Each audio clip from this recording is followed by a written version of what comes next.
Let me show you the thickness of this natural hive. Look at that. Well, this is not usually what you find in the studio today, but we're going to talk about something that beekeepers really hate, especially when they do their inspections. If you're new to beekeeping or if you've been beekeeping a long time, you're going to realize that, boy, David is right. I hate this stuff. What am I talking about today? Let's get right into it.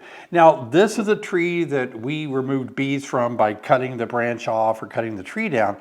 And it's kind of been around here for quite a few years. But I want to show you the bees were actually going inside these holes of these broken limbs here. And the limb or the tree here was hollow on the inside. So all the bees swarmed. They found this as a good nesting site. And they moved in and started setting up their home. Look what they did. Beekeepers may not realize this, but inside this cavity, they gathered propolis, resins from trees and plants, a sticky substance.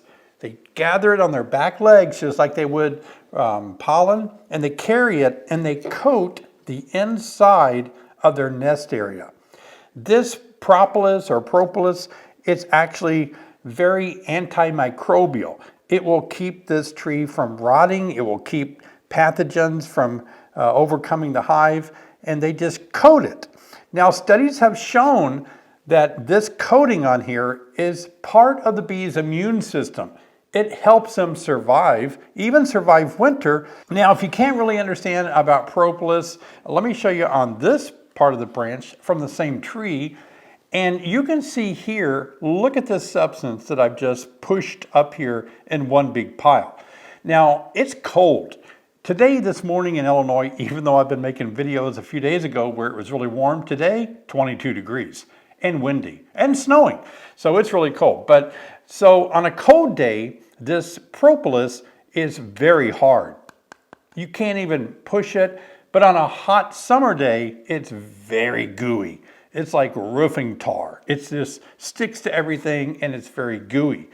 Now this propolis is what bees use, especially on frames like this frame here.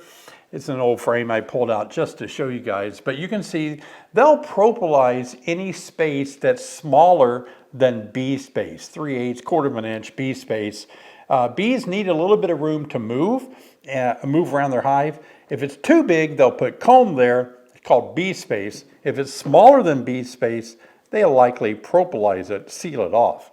But they use it to seal things like space between frames. You can see a big chunk of propolis right here.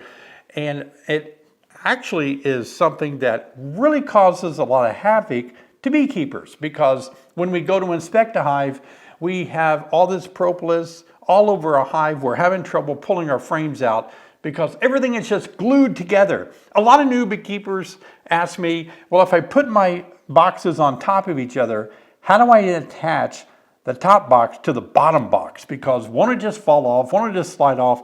Well, it doesn't take long at all for the bees to actually propolize or glue this box together to the other box. In fact, it's so hard to get apart. It's so frustrating sometimes if you've ever just sat there, you're just prying with your hive tool to get these boxes broken apart, and you think it's really heavy, then you realize it's just glued together with this propolis. Now, is there anything we can really do to deal with propolis?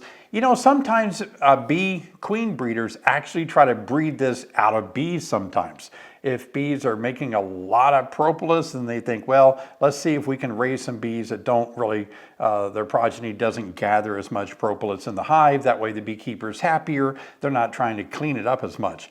But, then you're taking away from the bee's ability, like in this big trunk here, to actually use propolis as part of their immune system and a way of sealing off the outer walls. In fact, some studies show that if you take your own hive and rough up the inside, that the bees will bring propolis in and actually coat the inside of your hive like they do a tree trunk. We have to remember that when we take bees out of their natural habitat, like this big tree that's coated with propolis, they've got a nice entrance and all, and we put them into a man-made box, we are actually domesticating honeybees.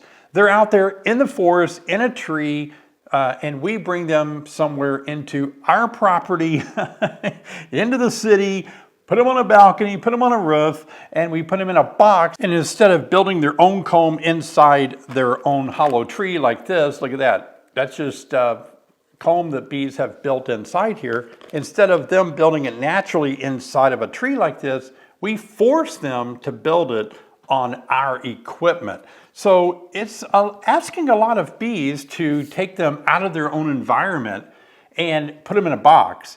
Now, am I advocating we stop keeping bees? Appreciate it if you subscribe, give me a thumbs up. Take a moment right now and give me a thumbs up. Let me know you like this video. Now, am I advocating we stop keeping bees? No, I'm not. We enjoy bees and we do the best we can to make our habitat that we create so much like their own natural habitat. But it is different. We have to realize that. For example, most hives made out of equipment today is 3/4 of an inch thick. That means that these hive boxes here, the real ones, are less than 1 inch thick. Let me show you the thickness of this natural hive. Look at that. It's well over 2, almost 3 inches thick of wood, and then it's coated on the inside. So in their natural habitat, they have a pretty good sized wall to keep them warm in the wintertime, and we have a very small wall that we use now. Now, am I saying that we should make hives so big that the walls are 3 or 4 inches wide?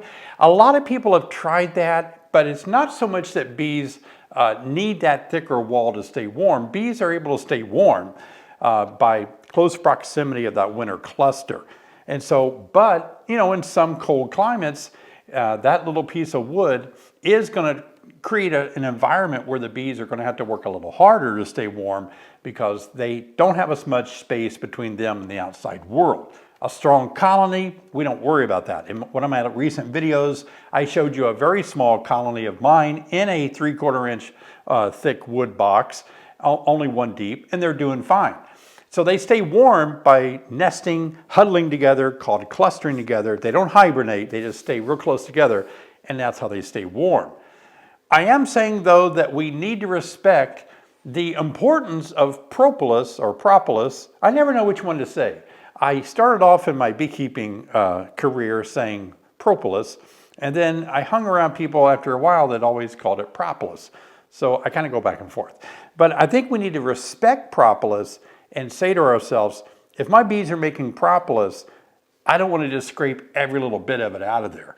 I want to leave some because it is that natural part of a nesting environment for the bees to cut down on pathogens.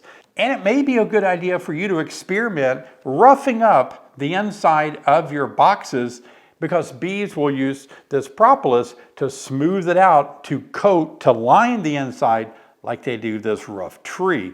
Might help it a lot. I've been doing a live stream every Thursday night, 2 times now. Look forward to doing it again. I'm going to be speaking in the Nevada State Beekeeping Conference this coming Thursday. I think I fly out of here on Thursday.